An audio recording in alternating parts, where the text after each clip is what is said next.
Let me turn then to what's, I hope, on your minds, because it certainly is everywhere around us, which is the spectacle of Mr. Trump. Literally over the last 2 days, for those of you that have missed it, he has insulted Mrs. Merkel in Germany. He has insulted Mrs. May in England. He does have a problem with women, in case you hadn't noticed this. Earlier in his campaign, you probably noticed it. He continues to have this problem. But I want to talk about sort of the larger picture of which he's a part, something which the media, in my judgment, don't do. So here we go. Capitalism is a highly unstable system. I want to remind you, you have to keep this in your mind. Every 4 to 7 years, wherever capitalism has settled in, it has what is politely called a business cycle. On average, 4 to 7 years. It's an average, so sometimes it'll go 11 years, and sometimes only 2 years between cycles. There's other words: recession, depression, downturn, catastrophe, crisis. I could go on.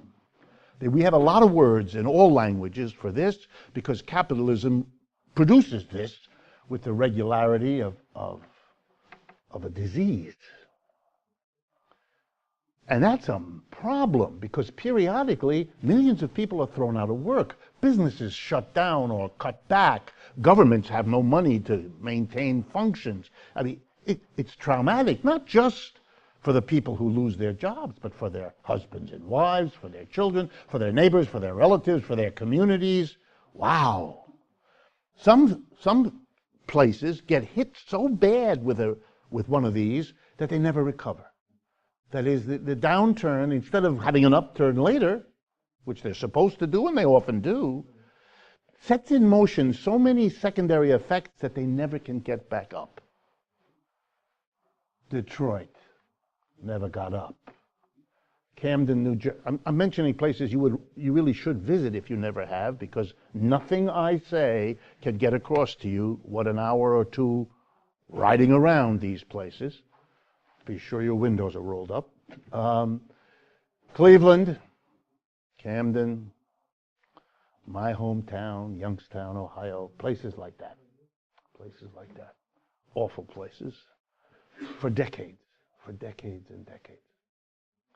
So economic instability is very dangerous for capitalism. It has tried for the 300 years that it has been growing and spreading around the world. Capitalism has tried to deal with that instability over and over again. The most famous example, Keynes, the economist in Britain, and Keynesian economics, and Keynesian monetary policy, and Keynesian fiscal policy, and all of the apparatus, trying in every way, and his was not the first nor the last, trying to prevent these cycles. Every effort to do that has failed. Let me do that again. Every effort to overcome the cyclical instability of capitalism has failed. That's why we're in 2008, the collapse we had just there. Proof positive that we didn't fix it is busted badly. Okay? The second wonderful quality of this system is its tendency to inequality. Left to its own devices, capitalism makes the rich richer, and the rest of us, well, you know. You know. If you needed the proof, Mr. Piketty, a very well-established French economist, wrote a book in 2014 called Capital in the 21st Century, in which he literally does the work, 600 pages, documenting time after time, place after place, how capitalism makes it more and more unequal until, this is the absolute situation, there's a political backlash, until the mass of people finding themselves falling further and further behind blow up somehow and demand, and then it gets fixed for a while. Either the inequality stops getting worse or it's even reversed for a while. In the 1930s, it was reversed in this country for a while. The inequality of the 1920s was much worse than what we had in the 30s and 40s. They did reverse it. The New Deal did that because mass Americans demanded it, and they got it. And then what happens? Well, it's again your point. Since you haven't changed the basic system, you've left the power and the wealth in the hands of the same small business owners. They wait until the upset of the masses has played itself out a little bit, and then they go to work to undo it.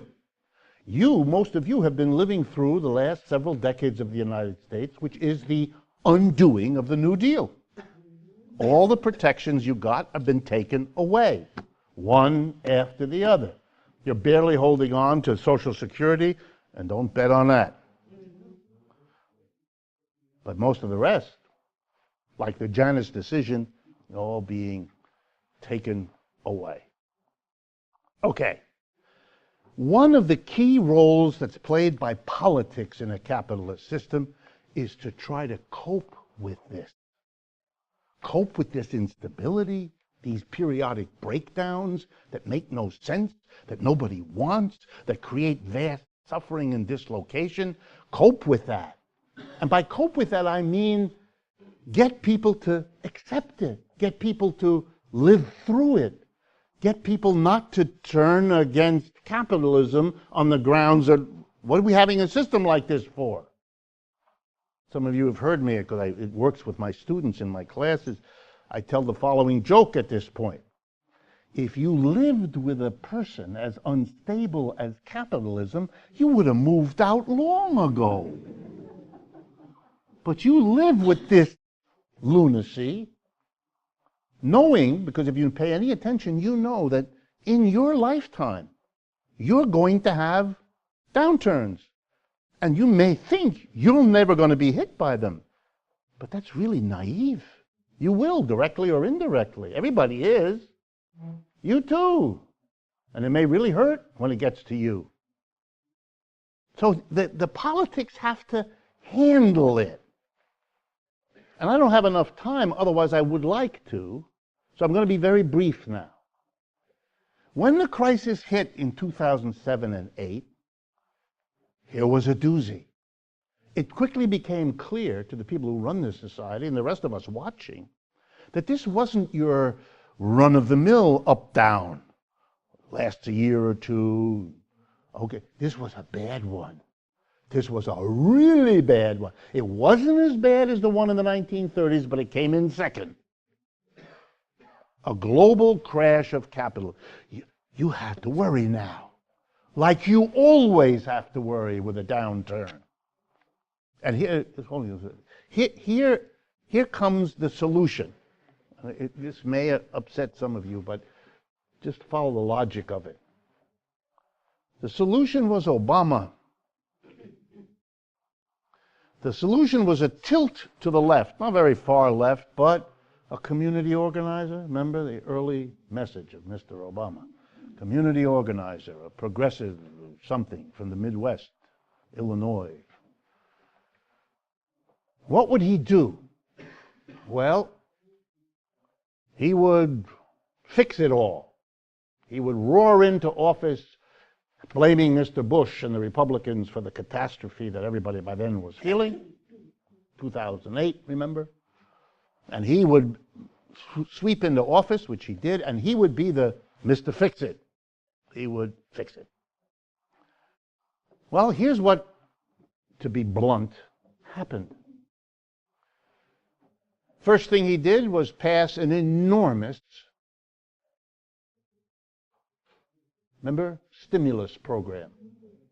He basically did the Democratic version, that is, huge boost in government spending, no change in taxes.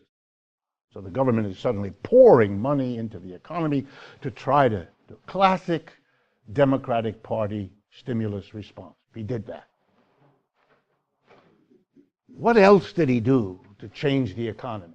Well, to be blunt with you, nothing. Nothing.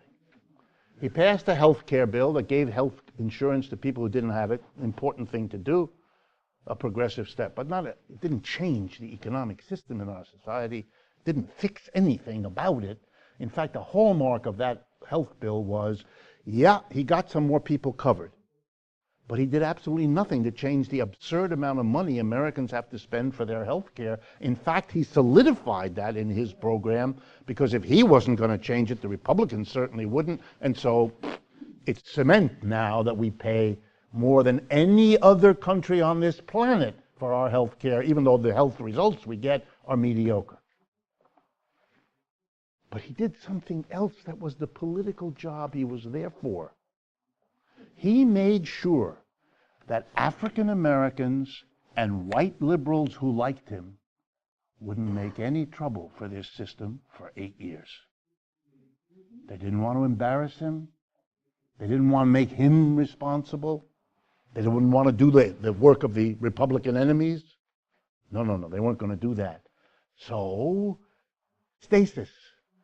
No anger exploding, no demand, nothing like what happened in the 1930s when the American working class, the same people, just their parents and grandparents, the same people mostly, rose up and demanded big changes at the expense of wealthy people. None of that happened. With Mr. Obama's polish and well-spoken ability to lead and comfort us all that he was a good guy, which at least compared to what has come since, he certainly was. But he did the job. He kept the lid on. He kept the lid on. The problem was, since he didn't fix anything, it all got worse. The anger of people falling further behind, the crappy job, the job that now pays less, the job that has fewer benefits, the job where you don't even know 1 week to the next what hours you're going to have to put in and what they're going to take out of it for what. The impossible degradation of the working people of the country kept right on going. So you were teaching Americans a lesson. You just voted for a liberal, progressive, sort of Democrat, sort of, with promises. You're not getting anything fixed, and your situation is deteriorating. Of course you're not going to vote for another one like that. White or black, what difference does it make? You've just been given a lesson. Turning to the left, even the little bit of left Obama represented, got you nothing. So are you surprised then that the next time they get a chance, they're kind of doubly angry because they've been had, they've been betrayed. They hoped for something. Remember Mr. Obama's slogan, hope and change. Remember, hope and change. Okay, let's suppose a lot of Americans took that seriously, which they probably did. Well, you smashed the hope because you didn't deliver the change. Okay, and now you're going to get people what? They want somebody outrageous. Mr. Trump fits the bill. He's always been outrageous. Nobody likes him. Look at his wife. She can't stand the guy. You can see it in her face.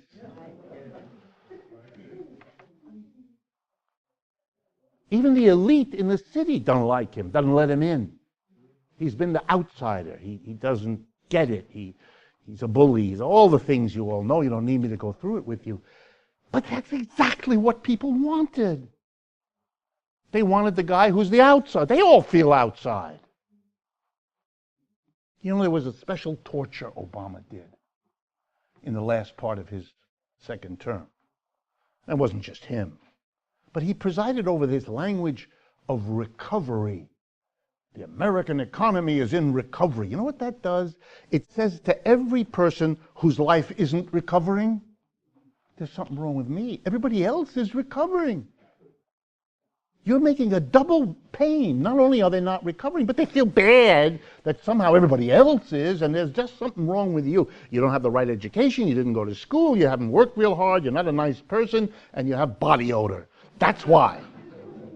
There's something wrong with you to explain why this recovery, which is lifting everybody, doesn't carry you. It's cruelty. It's right up there with, I don't know, separating children from their parents at the border. Only it didn't get the attention that gets for some reason I don't quite figure out. So Mr. Trump comes in, and what is his job? Well, first, he does the Obama trick. He produces a tax cut to end all tax cuts last December. There he is. First year in office, reaches a climax, and he does what? He delivers a multi-hundreds of billions of dollars in tax relief to corporations.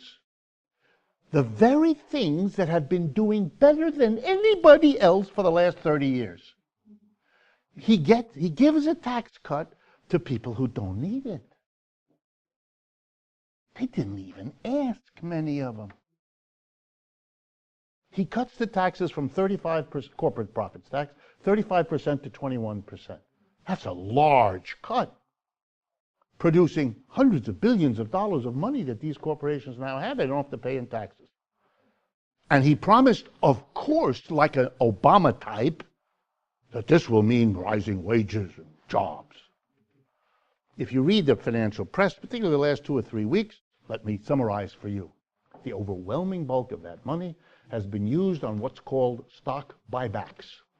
What the corporations are doing is taking the money they don't have to buy, they don't have to pay in taxes, and they're going into the stock market and they buy their own shares. It's very important. So take, for example, General Motors. The board of directors, and I'm not talking about them in particular, it's just an example. Board of directors now has an extra $5 billion in taxes they don't have to give to Uncle Sam. So they go into the market and they buy shares of General Motors from whoever owns them. And of course, with a sudden surge of purchasing, the stock prices go up. And why is that interesting? Because the executives of General Motors, their payments and bonuses are linked to the performance of the stock. You get this?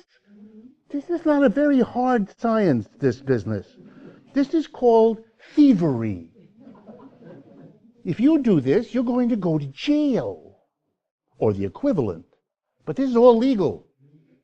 So they buy, and the stock market goes up, and we all say, oh, see, recovery. No, you morons. It's the money that isn't going to the government, which therefore hasn't got money to spend for all the things we need, that is instead being used to boost the stock market. 1% of people who own stock in this country owns 2/3 of all the stock. That's good for the 1%. That's who owns the stock market. It's good for the executives whose salaries are hooked into the value of shares. Yeah, there was a time. There are countries in the world where it's not allowed or it's limited. Not here. We have freedom. We have freedom. So what does Mr. Trump do? He does an Obama. He gives an enormous boost to the economy. That's why unemployment is low right now. There's a flush sense of lots of money, but the corporations are not hiring very many, and they're certainly not raising wages. They're buying back the stock. You know why? When you ask them, which the business press does, we're not going to invest in producing more goods and services. We can't sell what we now produce. There's no money in investing this tax saving. But that was the rationale given by the Trump administration. We're going to give them the loan because they're job creators. No, they're not. They never were. You only create jobs if you think you can sell what those jobs produce. They know they can't. Partly they can't because others in the world are doing a better job. Partly they can't because the American wages have gone nowhere in 30 years, and so there's no purchasing power here. The latest statistics indicate, released this morning, consumer credit is taking off again. Americans are once again, in the face of no wage increase, making that terrible decision, I'm going to go into debt. Not just for the students for school, but now the general credit, revolving credit, credit cards, auto loans, all the rest. So what is Mr. Trump's plan? Like Mr. Obama, he's not going to change anything. There's nothing he's proposing to change anything. Corporations will do their thing. They'll pay lower taxes than before, but that's not a basic change. That's just more money in their pocket. So what is he giving to the mass of people if he isn't giving change? He's giving the opposite of what Mr. Obama gave. Obama gave liberal, slightly progressive language about inclusivity and caring about people. You know, you all remember. Mr. Trump has a different song. His song is, I'm tough, I'm bold, I'm going to kick ass around the world, I don't care, I am the disruptor, I'm out to help America, I'm going to make America great again, you should all pay attention to me because I am giving you bullshit. But you bought Obama's bullshit, why don't you buy mine? And you know something? A lot of people are. They're finding it exciting. Yes, their job is no good. Yes, their children have a hard time paying for school. Yes, they don't see any help coming down the road. But look at him, he's telling them where to get off. They have to, yelling at NATO and yelling at the WTO and yelling at these foreign leaders and yelling and he's yelling. And he's yelling to make things better for me. Mr. Obama said he was trying to make things better for everybody too. They gave Mr. Obama the benefit of the doubt until they couldn't stand it anymore. And that's the issue, friends. That's the issue for Mr. Trump too. He cannot deliver anything real. He's got to be tweeting all the time. He's got to capture your interest. He's doing a pretty good job. He's got to capture your attention, your interest, one theater piece after another. He's got to have exciting things with Mr. Putin.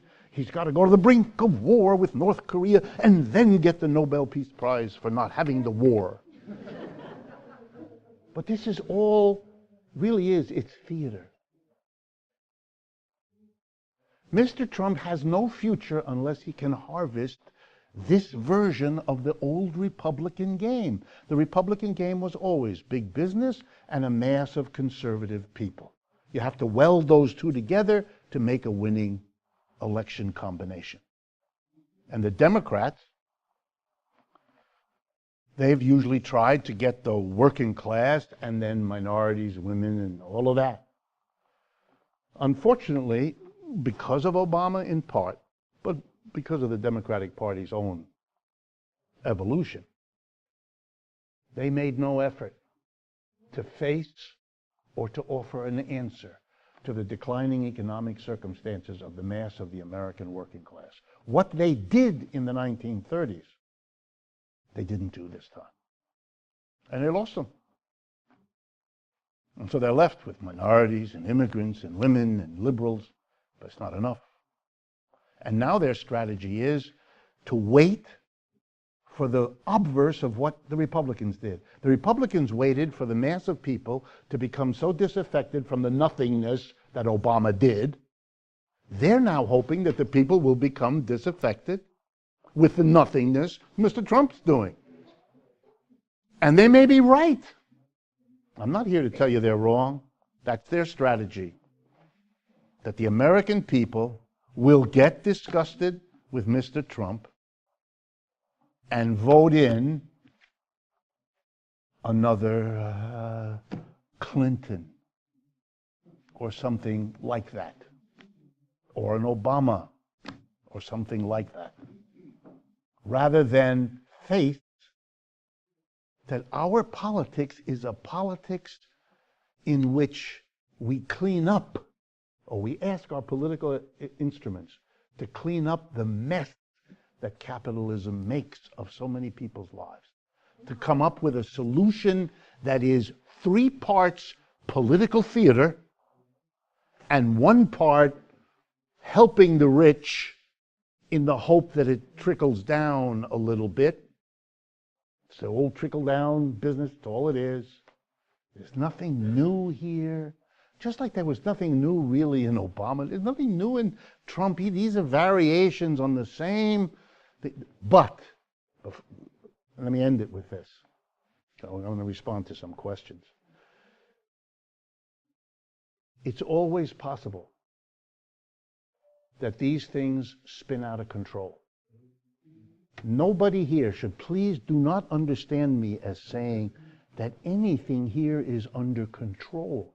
Mr. Trump is trying to survive politically with the cards he can play, given who he is and who his supporters are. Just like Mr. Obama did with a somewhat different hand. Neither of them is in control of this situation. These tariffs, this absurd game, it's worth a couple of minutes before I do the questions. A tariff. You all know what a tariff is, just another name for a tax.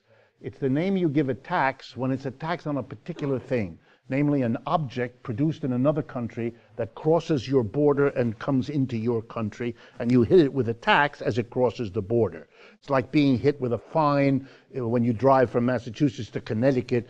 I mean, we don't have that, but you suppose someone was there and you had to pay $5 to enter. That's all this is. It's a tax. You can't bring that car or that bottle of wine or whatever it is that's coming in from out of the country into America without paying this tax, which is called a tariff.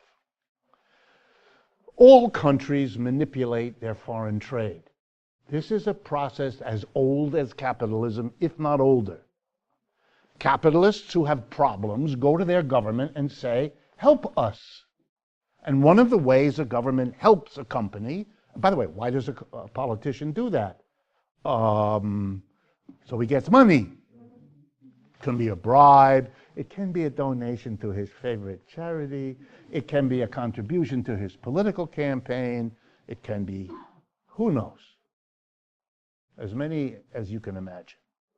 So the politician wants to get the support. So he does something. What is it the business, it's usually businesses, what do they want? They want help. One of the classic things they want is, suppose foreigners have figured out how to produce what an American company produces, but they either do it at a lower price or they do it at better quality.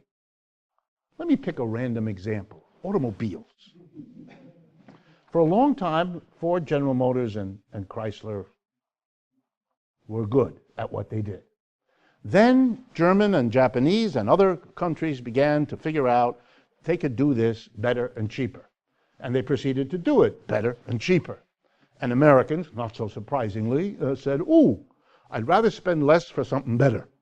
Bye-bye Chevy, bye-bye Ford, et cetera, et cetera. Ford and Chevy went to the government and said, help us. Now, of course, they can't say when they go, please help us because we're so inefficient we can't produce a car to save our lives. This doesn't sound right. So instead, the argument is, they're cheating. Huh? Yes, they're cheating. They did something, can you believe it, wrong. Something we would never do, because we don't play by these nasty rules. So we deserve help to offset their cheating. One help you get is a tariff. So let's suppose the Toyota comes in $1,000 less than the equivalent Ford. You slap a tariff of $2,000 a car. Now the Toyota costs $2,000 more than it did. The Ford is now cheaper rather than more expensive. And we all drop the Toyotas and buy the Ford, assuming we don't care about the quality of the car. Has the United States done that? Yes. Always. Now? Oh, yeah, now, because that's included in always.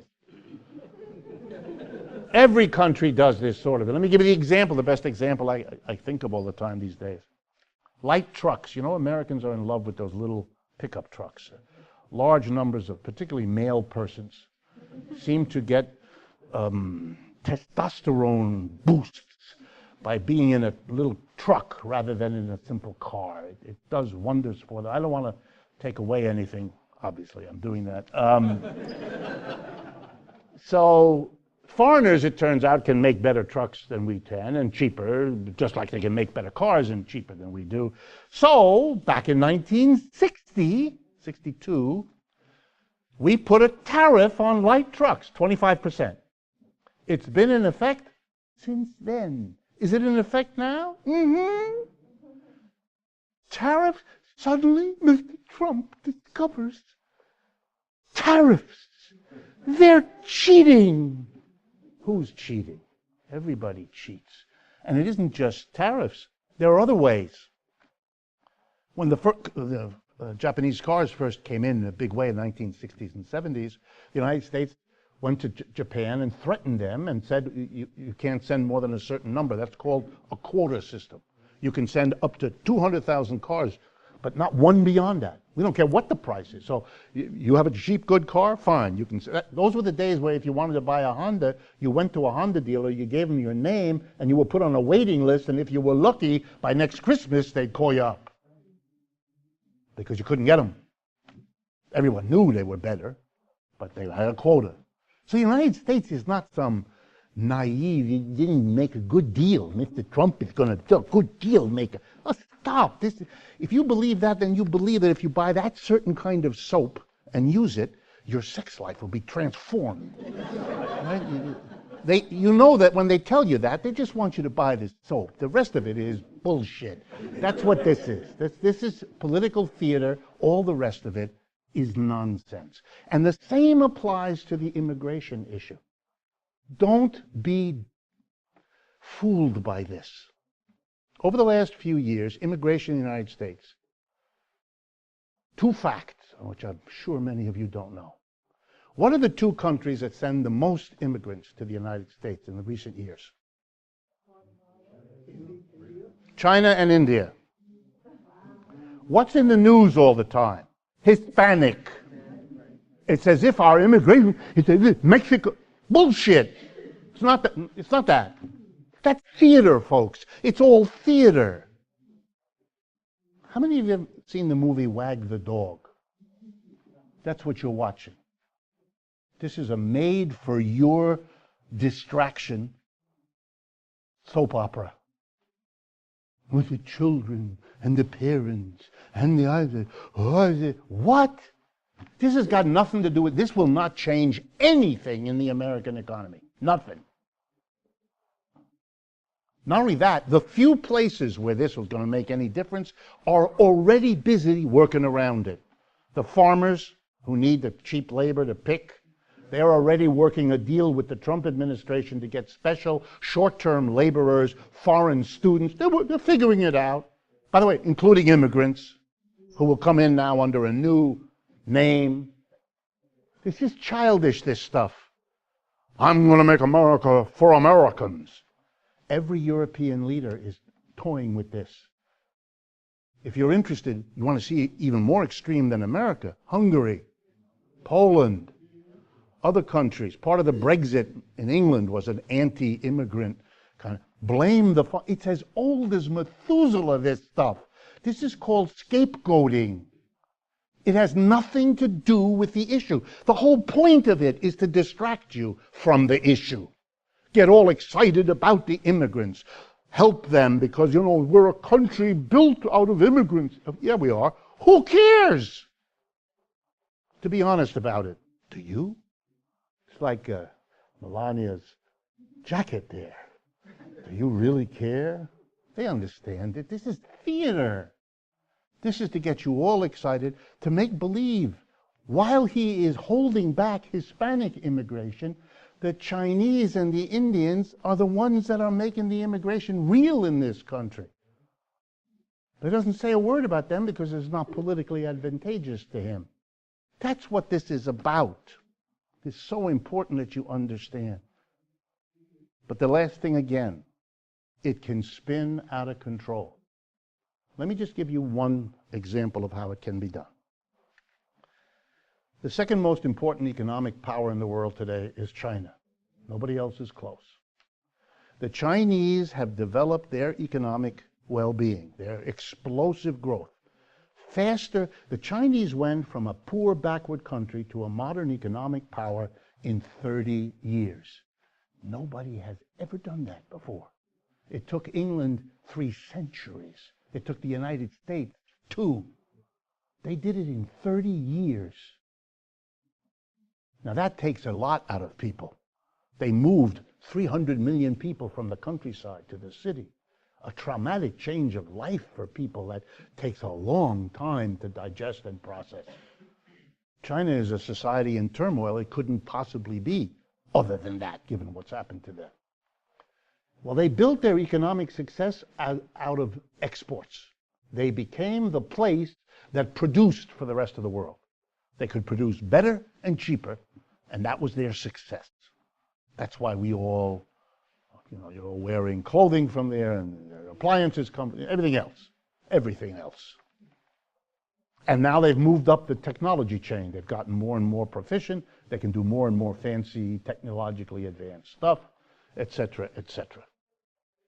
But they're still heavily dependent on exports. If the United States' behavior, whether it's through tariffs or anything else, seriously cripples, diminishes their ability to export, nobody knows what's going to happen. Maybe they'll work out an alternative. Maybe there'll be a deal between China, Russia, and Europe, and it'll be realigned, and we will become the backwater of the world. And that'll affect all of us in very profound ways. That's one possibility. The other possibility is the Chinese will do it alone. Amazing, but they might. They've been working really hard the last 10 years to reorient their economy away from exports towards domestic. They've raised the wages of their workers spectacularly. I tell American audiences, they don't believe me, but you do the research. American wages have been stagnant for the last 25 years. Wages in China have gone up 6 times. Do you understand? Their working class is well paid now.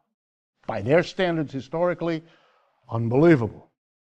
No one is going to make a revolution in China anytime soon based on their economic experience. That's a Western risk, not there. So they may pull it off. But if they can't sell their exports, then there's no way to keep those people who have moved from the country, 300, 400 million, to the cities. You can't keep them working. And if you can't keep them working, no one knows what they will do. But they will probably turn against their own government. Where else are they going to go? Or they may try to solve their problems in war. Just like Mr. Trump, if all else begins to fail, if the tweeting doesn't work, we're going to have a patriotic, you can imagine. I mean, look at the act 2 days ago of pardoning the people who were shooting at the American people in Oregon. I mean, whoa. He's trying to shore up the supports he has in that part of the population. But these things can spiral into war. And then you and I will all face the same kind of issue other countries have faced. At a certain point, the Italian people figured out that this crazy Mussolini was taking them into the death camp, or Hitler, or Franco, or Salazar in Portugal, or any one of 100 other. The idea that can't happen here, that we can't be looking at Mr. Trump and saying, are we going to go down with the ship as he thinks it?